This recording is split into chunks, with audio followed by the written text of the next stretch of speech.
एक नौकरी वाला अगर खुद नौकरी करने ना जाए उसको पैसा आएगा। एक दुकान वाला खुद दुकान ना खोले 12 घंटे उसको पैसा आएगा। तो आपका ही समय, आपका ही प्रयास, आपका ही परिणाम तो आपकी इनकम, और इस इनकम को कहते हैं एक्टिव इनकम।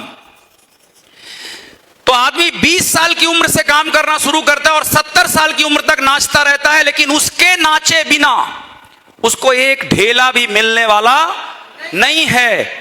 इस इनकम को कहते हैं एक्टिव इनकम। लेकिन अगर आपको फाइनेंशियल फ्रीडम और वाकई में वो लिव विद फ्रीडम वाली जिंदगी जीनी है, तो उस जिंदगी को जीने के लिए क्या करना पड़ेगा? दुनिया के बड़े बड़े लोग क्या करते हैं वो हमें अब समझना है। अभी क्या है? हमारा प्रयास, हमारा परिणाम, हमारा पैसा, हमारी आमदनी। तो आप 60 साल के हो जाएंगे तब भी आप रिटायर नहीं हो पाते, क्योंकि आपके बिना काम किए आपकी कमाई आने वाली नहीं है। मतलब हम बन गए हैं अकेला चना, और अकेला चना भाड़ नहीं फोड़ सकता। सुना है ना? मतलब हम अकेले अपने दम पर बड़ा कारनामा नहीं कर सकते। अगर आपके पास बड़े सपने हैं, अगर आपको फ्रीडम से जीना है, अगर आपको बड़ा बिजनेस क्रिएट करना है, तो इसका एक ही फॉर्मूला है, अपने साथ दूसरों का समय जोड़ लो, अपने साथ दूसरों का प्रयास जोड़ लो, अपने साथ दूसरों का पैसा जोड़ लो, अपने साथ दूसरों के परिणाम जोड़ लो, तो फिर आपको चक्रवृद्धि ब्याज की तरह पैसा आएगा। अब ये क्या है भाई? ये क्या बोल दिया मैंने? दूसरों का समय कैसे जोड़ लूं? दूसरे मेरे पास पैसा क्यों जोड़ेंगे? दूसरों के प्रयास से मुझे कैसे पैसा आएगा? तो आइए समझते हैं एक कहानी के माध्यम से। बोलो सर, कहानी बताइए। तो कहानी आपको बताता हूं। एक बार दो भाई थे। कितने लोगों ने मैकडॉनल्ड में बर्गर खाया है? खाया है कभी ना कभी, ठीक है? तो दो भाई थे। उन भाइयों का नाम क्या था? Richard and Morris McDonald. तो रिचर्ड एंड मॉरिस मैकडॉनल्ड ने 1940 में एक बर्गर की दुकान खोली, छोटी सी, और वो बहुत अच्छा बर्गर बनाते थे, बहुत अच्छा। भीड़ लगती थी उनके यहां। दिन भर उनको मतलब बर्गर खिलाते खिलाते थक जाते थे तो भी कस्टमर नहीं खत्म होते थे। इतना अच्छा बर्गर उन्होंने बनाया।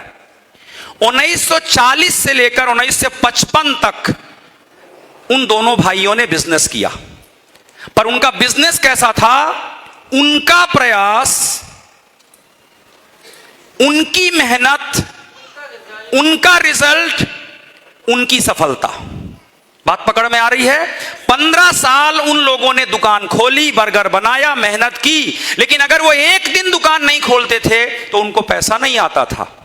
अगर वो दोनों भाई खुद दुकान में नहीं बैठते थे तो बर्गर अच्छा नहीं बनता था, क्योंकि सिर्फ उनको पता था कि बर्गर अच्छा कैसे बनाते हैं। उस आमदनी को कहते हैं एक्टिव इनकम।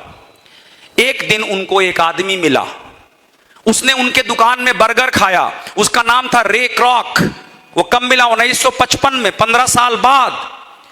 तो जैसे उसने उनका बर्गर खाया, बोला बर्गर तो बहुत अच्छा है, लेकिन प्रॉब्लम यह है कि ये इसी एरिया के लोग खा रहे हैं, क्योंकि जहां दुकान के 5-10 किलोमीटर में लोग हैं वही आएंगे बर्गर खाने के लिए।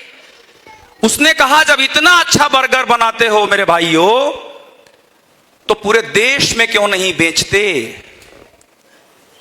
और पूरी दुनिया में क्यों नहीं बेचते? तो उन लोगों ने कहा, 15 साल से बर्गर बना रहे हैं हम लोग, बकलोल ना समझो हमको। रे क्रॉक ने कहा, तुम्हारे बिना दुकान खोले भी पैसा आ सकता है। बोले, हमको उल्लू ना बनाना, हम पढ़े लिखे आदमी हैं। रे क्रॉक बोला, तुम घर में सोओगे तो भी तुमको पैसा आएगा। बोले, हम इतने बेवकूफ नहीं हैं, तुम्हारे झांसे में आने वाले नहीं हैं। वो बोला, अरे मेरी बात तो सुनो, तुम घर में बैठे रहोगे तो भी तुमको पैसा आएगा।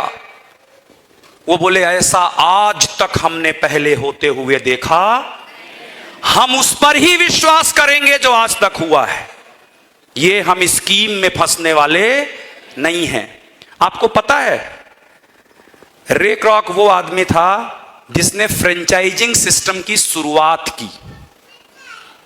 मतलब उसने कहा कि एक काम करो दोनों भाइयों, हमको यह बता दो कि तुम ये बर्गर बनाते कैसे हो, एक बार बता दो, हम लिख लेंगे पेपर में, और फिर हम यही ट्रेनिंग बहुत सारे लोगों को देंगे कि वो भी इसी तरह का बर्गर बना सके।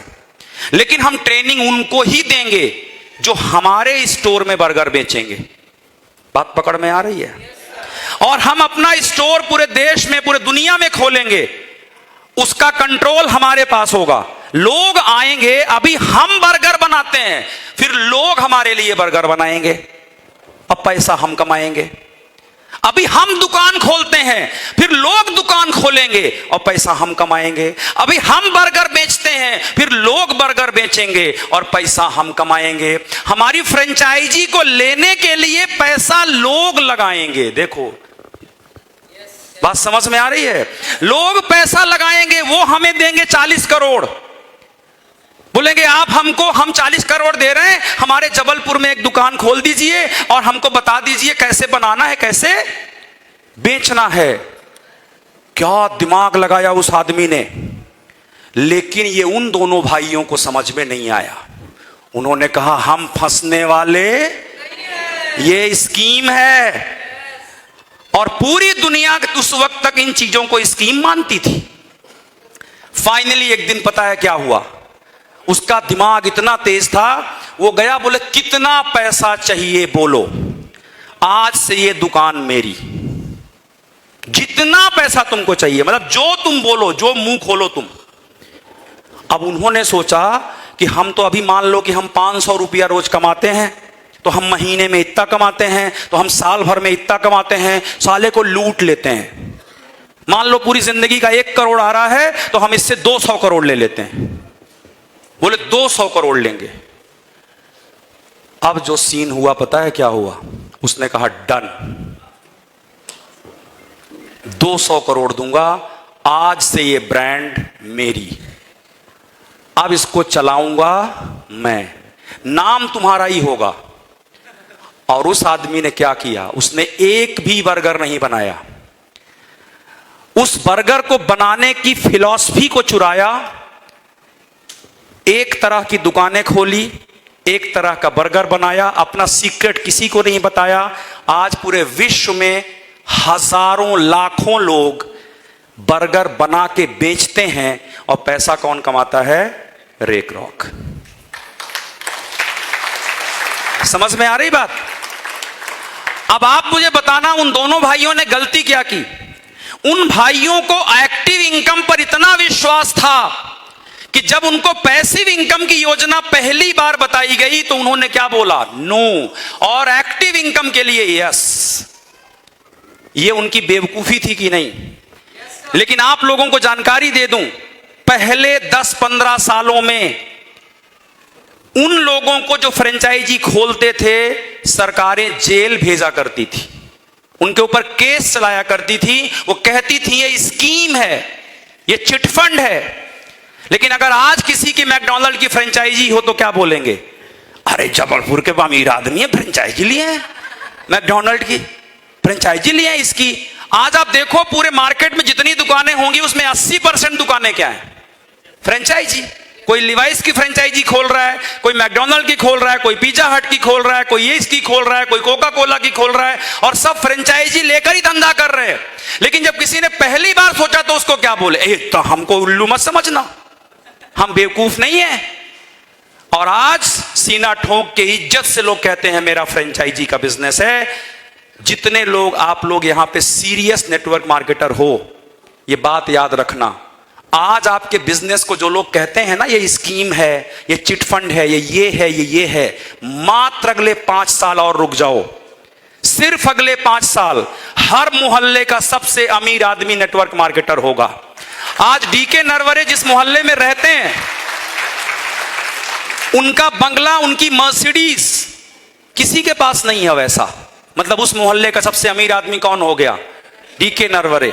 आज संजय पांडे जिस मोहल्ले में रहते हैं, उस मोहल्ले का सबसे अमीर आदमी कौन हो गया?